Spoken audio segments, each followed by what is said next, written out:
नमस्कार, बहुत बहुत स्वागत है आपका आयुर्वेद पर आधारित हमारे इस बेहद खास कार्यक्रम स्वस्थ विचार में। मैं हूं आपके साथ आपका साथी विकास। दर्शकों, आयुर्वेद पर आधारित हमारे इस कार्यक्रम के ज़रिए हम हमेशा ये प्रयास करते हैं कि आप तक हम तमाम ऐसे रामबाण उपचार लेकर आएँ, आप तक हम ऐसे नुस्खे पहुँचाएँ जो आपके लिए बहुत ज़्यादा फ़ायदेमंद हो, बहुत ज़्यादा कारगर हो। क्योंकि अक्सर हम कुछ ऐसे छोटे छोटे रोगों से घिरे ही रहते हैं, परेशानियों से घिरे रहते हैं जिनका समाधान हमें नहीं मिल पाता, और समय बढ़ते बढ़ते वो परेशानियां एक रोग का रूप ले लेती हैं और उसके बाद हमारे पास पछताने के अलावा कुछ नहीं बचता। तो इन सब चीज़ों को आपके साथ दिक्कत ना करें ये सब चीज़ें, इसके लिए हम ये कार्यक्रम आपके लिए लेकर आते हैं और इन सभी विषयों में हमारा मार्गदर्शन करते हैं जाने माने आयुर्वेद के ज्ञाता गायत्री सिद्ध पंडित श्री लक्ष्मण दास रतन भारद्वाज जी। चलिए सबसे पहले गुरु जी का स्वागत करते हैं, कार्यक्रम की शुरुआत करेंगे। गुरु जी बहुत बहुत स्वागत है। नमस्कार। नमस्कार। दर्शकों, कार्यक्रम आपके लिए है और हम चाहते हैं कि आप इस कार्यक्रम का हिस्सा बने। यदि आपके साथ किसी भी प्रकार का रोग है, कोई भी शारीरिक कष्ट है, सीधे तौर पर आप इस कार्यक्रम से जुड़ सकते हैं। फ़ोन उठाएं, हमें कॉल करें या आप हमें व्हाट्सएप के ज़रिए संदेश भेज सकते हैं। नंबर आपकी टीवी स्क्रीन पर है।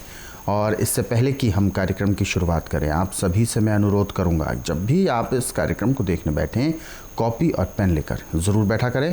बहुत सारे ऐसे नुस्खे हैं जो आपको नोट करने के लिए ज़रूरी हैं और उनको आप नोट ज़रूर करें ताकि जहन में आपके उम्र भर वो नुस्खे बने रहें। चलिए आगे बढ़ते हैं कार्यक्रम में और शुरू करते हैं अपने नए विषय पर चर्चा। गुरु जी, आज के इस अंक में हम बात करने जा रहे हैं एसिडिटी यानी अम्ल पित्त को लेकर। एसिड हमारे शरीर में बनता है, लेकिन जब वो ज़्यादा दिक्कत करने लगता है तो कहीं ना कहीं वो एक तरह से परेशानी का सबब बन जाता है। और ऐसा सुनने में भी आता है कि कहीं ना कहीं हमारी खुद की गलतियों की वजह से ये ऐसी चीज़ें होती हैं। तो सबसे पहले मैं जानना चाहूँगा कि आखिर एसिडिटी अपने आप इतनी अत्यधिक मात्रा में बनने का सबसे बड़ा कारण क्या है? देखिए, जब हम किसी किस्म की चिकनाहट, मैदे की चीज़ें और ठंडी चीज़ों का सेवन करते हैं तो लीवर काम नहीं करता। जब लीवर की पाचन शक्ति कमज़ोर पड़ती है और चीज़ जाके पेट के अंदर सड़ती है तो उससे गैस बन के बहुत ज़्यादा परेशानी पैदा होती है और उससे पित्त इतना बढ़ जाता है कि पेशाब में बहुत ज़्यादा जलन होती है और पेशाब का रंग खून जैसा लाल हो जाता है। अब इसका एलोपैथिक में तो गोली देते हैं एक, उसके लेने से पेशाब खुल के आता है, परंतु उससे जो पित्त शांत नहीं होता बल्कि और बढ़ता है और इसमें भूख बिल्कुल समाप्त हो जाती है। जब किसी का पित्त बढ़ जाए तो उसको भूख नहीं लगती। अब ऐसे तो हमारे पास सैकड़ों ऐसे नुस्खे हैं जिससे हम इसको ठीक करते हैं, परंतु नुस्खा वही अपनाना चाहिए जो हमेशा आपके अपने पास हो, जिसके लिए कहीं भागना ना पड़े। तो इसके लिए गाय का दूध एक किस्म का अमृत है। इसकी विशेषता है कि गाय का दूध यदि आपके पास 100 ग्राम है, 100 ग्राम इसमें गुनगुना पानी मिला दें और 200 ग्राम हो गया। 200 ग्राम में आप इसमें 50 ग्राम शक्कर बिना मसाले की या गुड़ मिला दें और इसको फांटे अच्छी तरह। अभी आपका 250 ग्राम बन गया। अब इसमें 50 ग्राम आपने गुलाब जल मिलाना है और इसको फांट करके अब जो आपके पास ये करीब 300 ग्राम बन गया। 300 ग्राम पीने में आपने कम से कम आधे घंटे का समय लगाना, बिल्कुल छोटे छोटे घूंट करके पीना और इसके पीने के आधे पौने घंटे में आपको पेशाब का प्रेशर बनेगा। पहले तो पेशाब आपका बहुत लाल रंग का ही आएगा, परंतु फिर बाद में थोड़ा यह हल्केपन पे आ जाएगा और ये क्रिया आप हर 2 घंटे बाद दोहराएं। जब दूसरी बार आप इसको पिएंगे तो आपका पेशाब अब इसके बाद ऐसे आएगा जैसे पानी होता है, बिल्कुल सफ़ेद हो गए। और जो आपके पेट में जलन पैदा हो रही थी, लीवर काम नहीं कर रहा था, अब वो भी काम करने के लिए विवश हो जाएगा, क्योंकि जो पित्त था वो शांत हो गया, खुल के पेशाब आ गया। अब आंतों के अंदर जो पित्त का खिंचाव था वो समाप्त हो गया। अब इसके बाद जब आपको भूख महसूस हो तो इसमें आपने अन्न नहीं लेना, एक दिन के लिए अन्न का त्याग कर देना। जब आपको भूख महसूस हो तो 100 ग्राम दूध और 100 ग्राम पानी, पानी भी उंगली लगा के न गर्म हो न ठंडा हो, नवाया पानी, और दूध भी गर्म करके नवाया रह जाए मिला के, और वही 50 ग्राम गुड़ या शक्कर उसके अंदर मिला के, और 50 ग्राम गुलाब जल। अब इसको अच्छी तरह का करके आप जब भी भूख महसूस हो तो इसी को पीना है। तो एक तो इससे आपका पेट बड़ा अच्छा साफ होगा, पेशाब खुल के आएगा, और 24 घंटे में जो आपको अम्ल पित्त तंग कर रहा था वो तंग नहीं करेगा, नॉर्मल पोजीशन में आ जाएगा। दूसरे दिन आप बासमती के चावल 20 ग्राम, मूंग की दाल साबुत मूंग 30 ग्राम, दोनों को अलग अलग धो के मिला दें। अब या तो आपका मिट्टी का बर्तन हो तो सोने पे सुहागा, नहीं तो पीतल का बर्तन कलाईदार या स्टील का बर्तन लें, और तंग मुंह वाला लेना, और उसके अंदर इसको खिचड़ी के रूप में उबालना। 50 ग्राम चावल और मूंग की दाल जो है इसमें आपने 2 लीटर पानी डालना, और ढक्कन दे के धीमी आंच पे इसको उबालना है, और ये बिल्कुल गाढ़ा हो जाएगा, जैसे सूप बनता है ऐसे दोनों चीज़ें गल के सूप जैसी बन जाएगी। इसको कुकर में नहीं बनाना, ये ध्यान रखना, और अमोनियम के बर्तन में नहीं बनाना, इसका भी ध्यान रखना। कुकर में जो चीज़ें बनाई जाती हैं वो चीज़ें पकते नहीं, वो फट जाती हैं, परंतु जो आप खुले बर्तन में बनाते हैं ये चीज़ पकती है, इसके टेस्ट में और सिर्फ चीज़ों में बहुत ज़्यादा अंतर होता है। अब ये खिचड़ी जो आपने खानी है इसके अंदर आपने पुदीना, अदरक, प्याज, लहसुन कच्चा इसकी चटनी बना के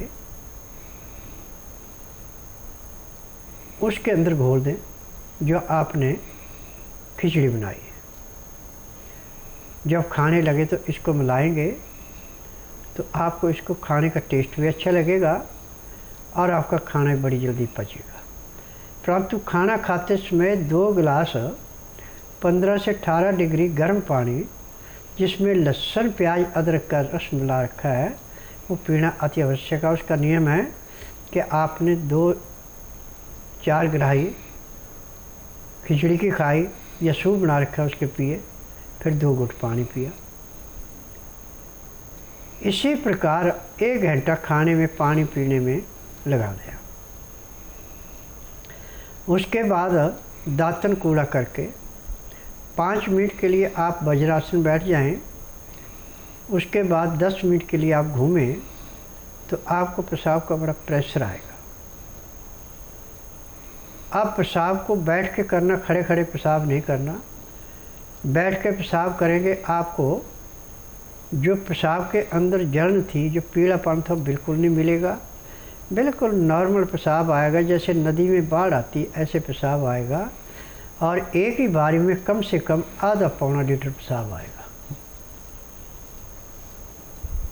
अब आपने ये जो खिचड़ी खानी है, दिन का टाइम है तो आपने खानी है ये 10 बजे से पहले पहले और सूर्य उदय होने के 1 घंटे के बाद, और रात्रि को दिन अस्त होने से 2 घंटे पहले दोबारा ये खिचड़ी बना के खा लेनी है। उसके बाद 5 मिनट तक वज्रासन बैठ के आधा घंटा आपने सैर करनी है, चाहे आप रोड पे करें, चाहे पार्क में करें, चाहे अपने मकान की छत पे करें, चाहे अपनी बालकनी में करें, चाहे कमरे में ऐसे घूमते रहें आधे घंटे तक।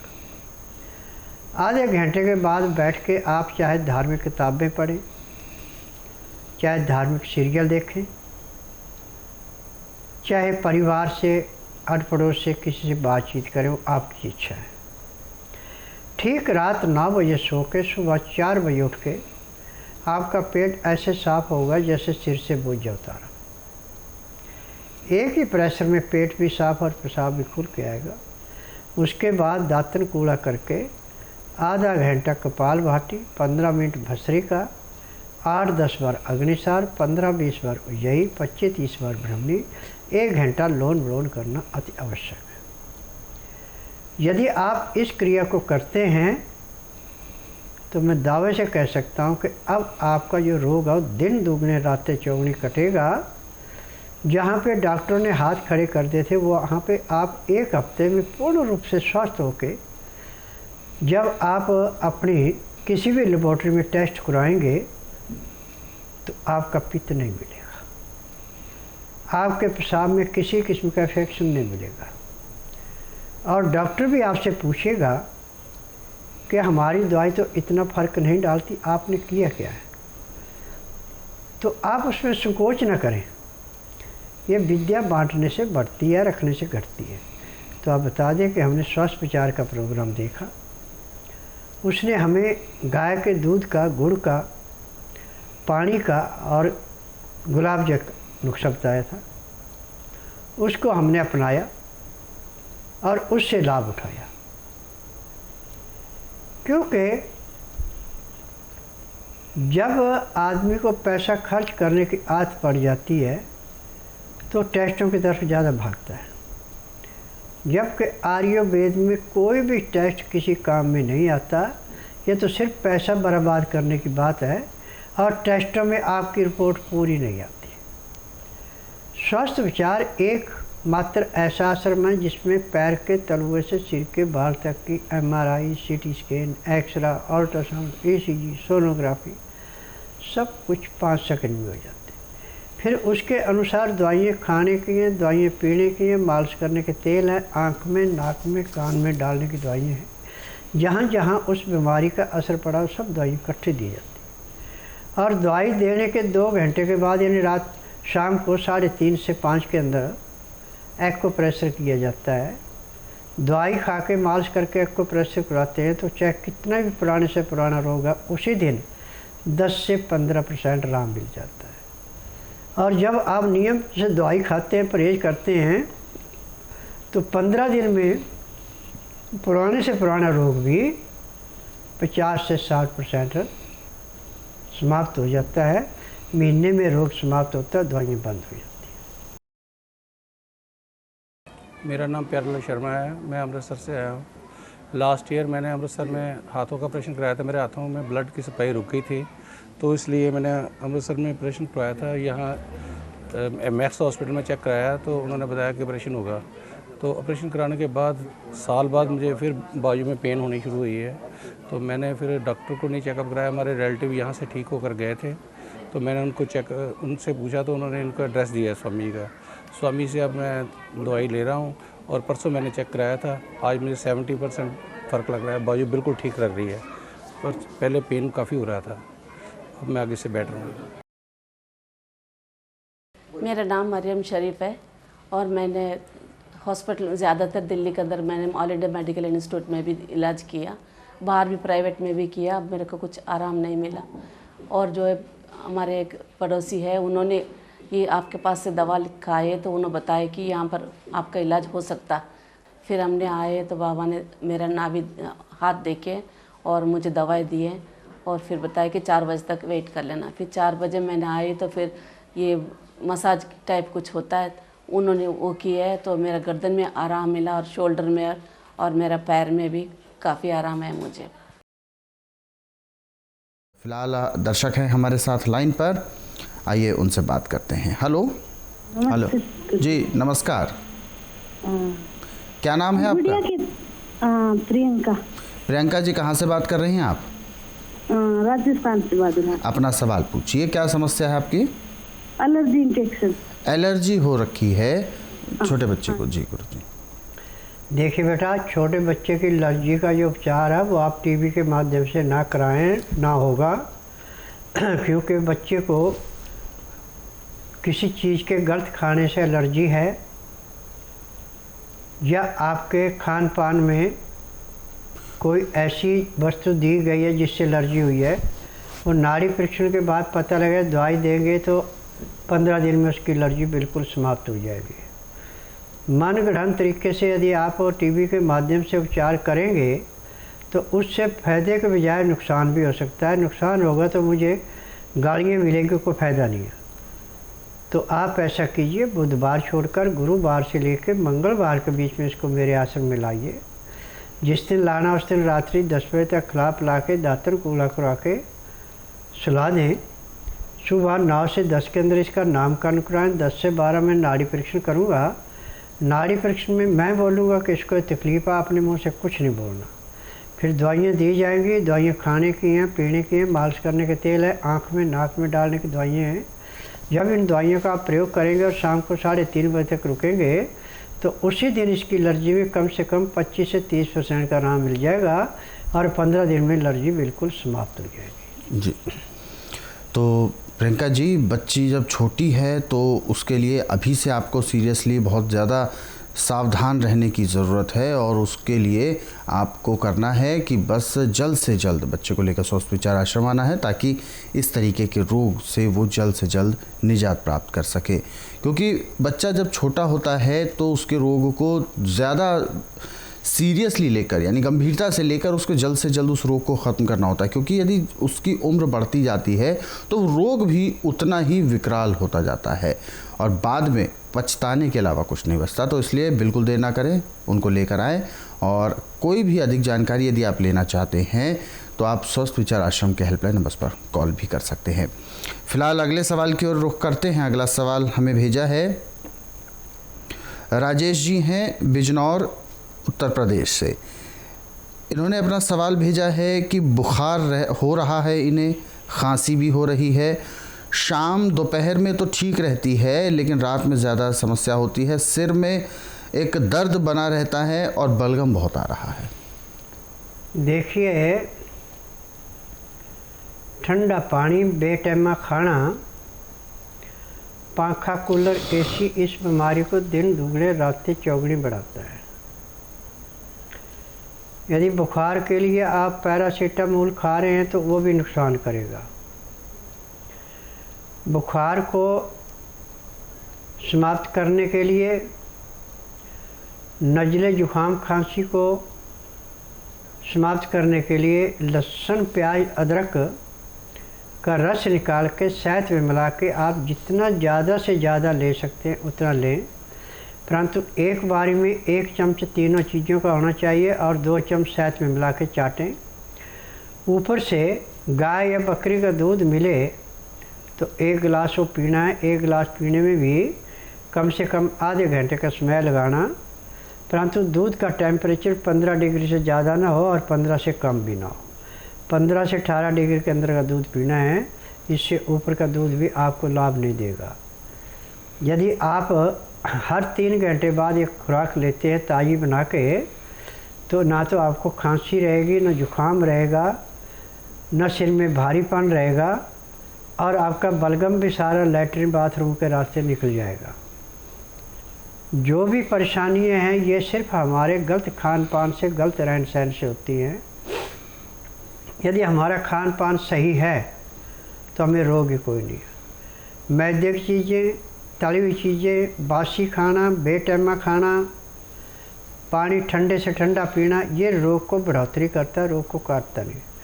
पानी का एक नियम बनाओ कि पानी हमने हमेशा हल्का गर्म पीना, गर्मी सर्दी बरसात कोई भी हो, तो आपको कोई रोग नहीं होगा। परंतु यदि आप पानी ठंडा पीते हैं और खाना खाते समय पानी नहीं पीते, खाना खाने के घंटे 1.5 घंटे बाद पानी पीते, तो आपको रोगों से कोई नहीं बचा सकता। तो बिल्कुल जल्द से जल्द आप इस तरीके की चीज़ें करें, निश्चित लाभ मिलेगा जैसे गुरुजी ने आपको बताया है। और वो उपाय करना भी बहुत ज़रूरी है, सावधानी रखना बहुत ज़रूरी है। और इसी के साथ अगले दर्शक हैं हमारे साथ लाइन पर, आइए उनसे भी बात करते हैं। हेलो जी, हेलो, क्या नाम है आपका? मैं जलंधर से बोल रही हूँ। अपना नाम बताइए। मेरा उषा रानी है जी उषा जी, अपना सवाल पूछिए। बेटी के गले में मौका है। गले में दिक्कत है बेटी के? हाँ जी, गले में दिक्कत है, मौका है। डॉक्टर को दिखाया है, मेडिकल डॉक्टर को दिखाया, वो कहते हैं मौका है गले में। देखिए, डॉक्टर तो कुछ भी कह सकते हैं, उनकी थ्योरी है, मेरा प्रैक्टिकल है। आप ऐसा कीजिए, बुधवार छोड़कर गुरुवार से लेकर मंगलवार के बीच में इसको मेरे आश्रम में लाइए। जिस दिन लाना उस दिन रात्रि 10 बजे तक खिला पिला के दातन कूला करा के बड़ी इलायची मुंह में चूसने के लिए दे दें।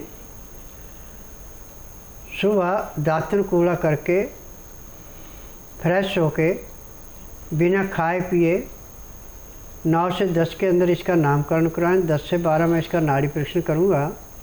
नाड़ी परीक्षण में पैर के तलुए से सिर के बाल तक की MRI, CT scan, x ray, ultrasound, ECG, sonography सब कुछ 5 सेकंड में हो जाएगा। उसमें जो भी कमी इसके शरीर के अंदर पाई जाएगी दवाइयाँ दी जाएंगी।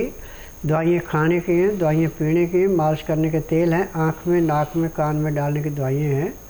ये दवाइयाँ हर एक रोग को ऐसे समाप्त करती है जैसे जलती अगली पतंगे को नष्ट करती है। परंतु लाना इसको कमीज सलवार पहना के, कहीं पैंट पहना के लाएंगे तो नाड़ी परीक्षण होगा ना, दवाई मिलेगी। क्योंकि मेरे उपचार में औरतों को कमीज सलवार नाड़े वाली पहन के आना होता है, और जितना खुला कपड़ा पहनेंगे उतना ही ज़्यादा लाभ होगा। कहीं उसमें भी आपने सलवार में प्लास्टिक का नाड़ा डाल रखा तो वो भी नुकसान करेगा। आपकी नाड़ी जो है वो पूरा रोग नहीं बताएगी, तो दवाई नहीं मिलेगी।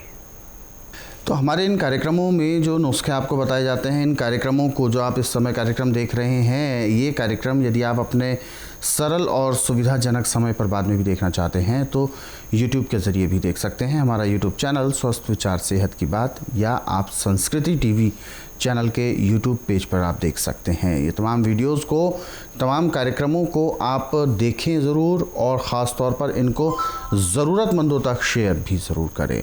और अब फ़िलहाल कार्यक्रम में वक्त हो गया है विराम देने का। गुरुजी, आप हमारे स्टूडियो में आए, आपका बहुत बहुत धन्यवाद। नमस्कार। दर्शकों, आज के इस विशेष कार्यक्रम में बस इतना ही। आप सभी लोग स्वस्थ रहें, निरोगी रहें, सुखी रहें। इन्हीं शुभकामनाओं के साथ हम आपसे लेंगे इजाज़त। अगले अंक में आपसे फिर होगी मुलाकात एक नए विषय के साथ। तब तक के लिए मुझे दीजिए आज्ञा। नमस्कार।